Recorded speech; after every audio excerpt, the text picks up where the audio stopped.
ကောင်မလေးတယောက်ကနှစ်သက်ကူမှာသူမရဲ့အိမ်ကိုပြန်နိုင်ဖို့ကြိုးစားတဲ့အခါသူမရဲ့အိမ်ပြန်ခြင်းနဲ့စိတ်ဆန္ဒတွေကိုအရင်ဆုံးကြားသွားတဲ့သူကကျွန်တော်တို့ရဲ့ရည်သူမလေးဒိုလီယာဂိမ်းထဲမှာအသစ်ထွက်ထားတဲ့မြင်းနှင်းစကင်၅ခုတွေကတစ်ခုဖြစ်တဲ့ဒီဒိုလီယာလေးကဂန္ဓာယာတွေကအိုအီစစ်လိုမျိုးအခက်ခဲကြီးကြားတွေကနားကိုရလေးတစ်ခုအဖြစ်ကိုစားပြုပါတယ်စီဂျီထဲမှာမပြသွားပြီမယ်ဒိုလီယာလေးကအခြားသူတွေလိုမဟုတ်ဘဲနဲ့ဒီကောင်မလေးရဲ့အိမ်ပြန်တဲ့ခီးစဉ်တစ်လျှောက်လုံးမှာလိုက်ပြီးကူညီပေးခဲ့တယ်လို့ကျွန်တော်ကတော့ထင်ပါတယ်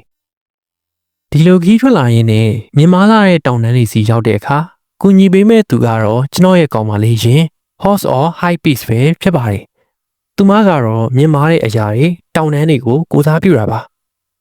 ပြီးတော့ဂန္ဓာယာတွေကိုရောက်တဲ့အခါမှာဆိုရင်လေ Horse of Bastion ဖြစ်တဲ့ဒီရန်ဂျီတယောက်ရှိနေပါတယ်တဲဂန္ဓာယာကိုကိုစားပြုတာဖြစ်ပြီးသူမကိုဂန္ဓာယာတစ်လျှောက်လုံးလိုက်ပါကူညီပေးခဲ့ပါတယ်ဒီလိုနဲ့ပင်လယ်ပြင်ကိုရောက်တဲ့အခါမှာဆိုရင်တော့ဒီမြင်းနစ်စကင်တွေထဲမှာ aura အကျန်းဆုံးလို့ကျွန်တော်ထင်တယ်ကွမ်နျူ Horse or Dame C ကဆက်ပြီးတော့ကူညီပေးခဲ့ပါတယ်ဒီလိုနဲ့အခက်အခဲတွေအများကြီးကြော်ဖြတ်ပြီးတဲ့နောက်မှာတော့သူမရဲ့မြို့မှာပြန်လည်စုံစည်းခြင်းကိုကိုစားပြုတဲ့ဒီဟောချန် Horse of Fate တဲ့ Reunion ကစောင့်ကြိုနေပါတယ်အဲ့လိုနဲ့နောက်ဆုံးမှာတော့ဒီကောင်မလေးကသူ့ရဲ့အိမ်ကိုပြန်လဲရောက်ရှိခဲ့ပါတော့တယ်ဆိုတော့အားလုံးပဲဒီကောင်မလေးလိုမျိုးပိတ်ရက်ဒီမှာကိုယ့်ရဲ့ချစ်ခင်ရတဲ့မိသားစုတွေနဲ့ပျော်ပျော်ရွှင်ရွှင်အေးအေးချမ်းချမ်းနဲ့အတူတူဖြတ်သန်းနိုင်ကြပါသည်လို့ဆုတောင်းပေးလိုက်ပါတယ်